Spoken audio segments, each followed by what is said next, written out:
What's up, everybody? It's gonna be Wisdom StarCraft here, back with another StarCraft 2 cast. This time it's gonna be from the most recent Intel Extreme Masters Cup.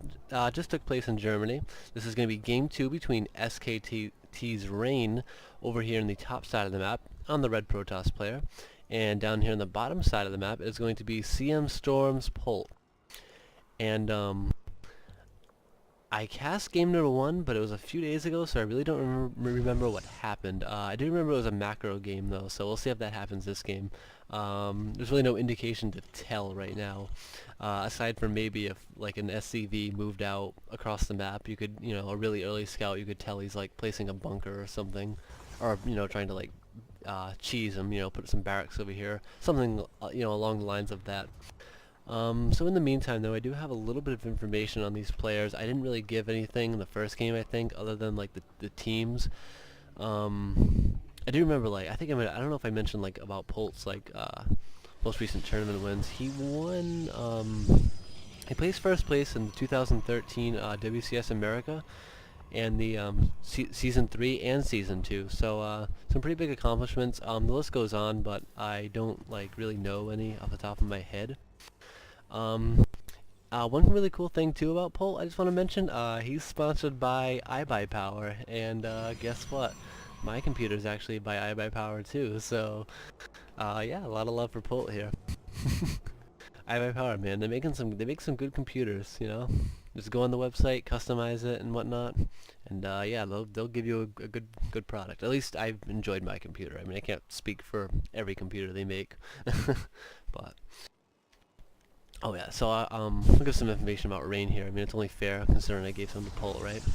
So, a little information about Rain. He plays for SK Telecom, and he placed in first place at the Hot 6 Cup in August, which I don't really know what that is. I didn't watch that tournament, but the Hot 6 Cup in August, he placed first place in it. That's the most recent tournament win I could find for him. That was on Liquipedia, so big shout out to Liquipedia. Thanks for supplying all the information on these players here, so dumb people like me people that forget, like me, can go on your page and get all the information we need about a player. So yeah, some pretty standard stuff here. Gonna be coming out with a pretty early expo here for Polt. I'd expect to see a Nexus fairly soon from Rain though, so we'll see what he decides to do. It looks like it's gonna be like a 1-gate expand here. Probably as soon as the Stalker comes out, it'll probably move out to expand. It's gonna be a little difficult right here with the Reaper. I think that's like fairly standard stuff, getting the Reaper versus a Protoss player, and just a little spot of lag there.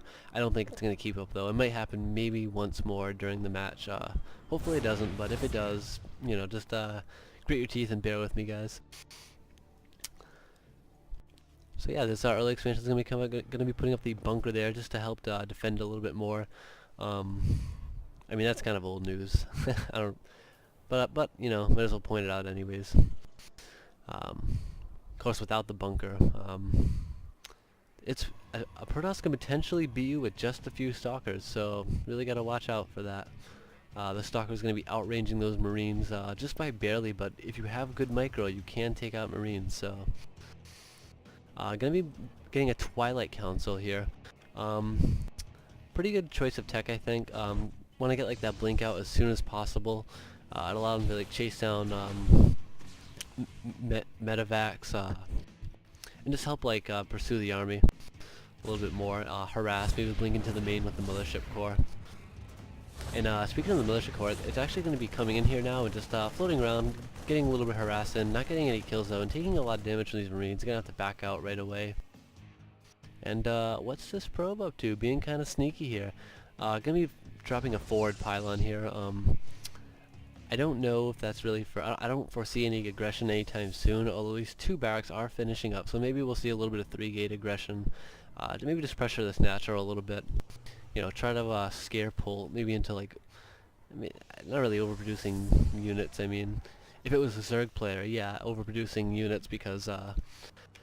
that's just a concern with Zerg. You make drones and your army from the same building. You make them from larvae, so you don't wanna. You wanna be making all drones if it's possible. So, gonna be moving across the map here with just 2 Stalkers. And speaking of which, actually warping in 3 more, and the blink is being chrono boosted out right now. So, I think the plan here, he's gonna be taking out these rocks. Yeah. So it looks, or excuse me, it's actually ice. So he's gonna be taking out this ice here and looking to siege from the backside. That's gonna avoid this bunker altogether. However, though, Polt is going for a counterattack though with a ragtag of Marines and one Marauder here. So who can do my DPS faster? I don't know. I'm thinking the Marines and Marauders. They are already at the base zone. They're already pounding on this Nexus as we speak. Whereas Rain here is forced to take out these rocks to get to him. He decided, of course, to go around this way. He could have went right for the main. There is nothing in this bunker, but that's not what he decided to do. And this Nexus isn't gonna fall. Coming down with a few stalkers, but that's not going to be enough to defend, man. He's going to have to get those back. Already losing one and almost losing another one. These Marines are getting pretty low, though. They are like Skittles Marines now, and the stalkers finally breaking through that ice. But it looks like an army from Polt is going to come out just in time to defend this here. Going to force those stalkers back a little bit. Going to be warping in a few zealots. That's going to help tank the Marines there. Because, very good thing too, because the Marauders will just wreck the stalkers today. So yeah, doing exactly what I said. They're just going to be tanking a little bit, and now just going to be blinking back these stalkers. Doesn't want to try to lose too many. So in my opinion, losing a little bit too much there. There's going to be a really nice position on the ramp here for Polt. He's going to be able to defend that, no problem. And we'll see how much damage he can do. Stim just finishing. That's going to mean some dead probes, ladies and gentlemen. Already taking out 1, 2, 3, 4. And yeah, these probes are going down, man. That is not good. a lot of economic damage coming out from Polt here. He's trading very well, and he's taking out these stalkers on the bottom side. And just right there, Rain's going to go ahead and call it GG, man. Yeah, losing almost all of his probes in the mineral line there, and this attack really not accomplishing anything. Pure Stalker early on versus Terran is just really iffy. I mean, because, honestly, like the early game into mid game, that's the Terran's time to shine, man. Yeah, so anyways, guys, that's going to do it for game number 2. I'm going to move on to casting game number 3, but before I can cast game number 3, I absolutely have to cast a certain Dota match, or else my friend Anthony is going to be very upset with me. I actually already casted it twice, but I ran into some difficulties, so I wasn't able to upload it. Anyways, guys, that's going to do it for game number 2. So this is going to be Wisdom StarCraft signing out. Peace, love, empathy, and I'll see you in the next casts.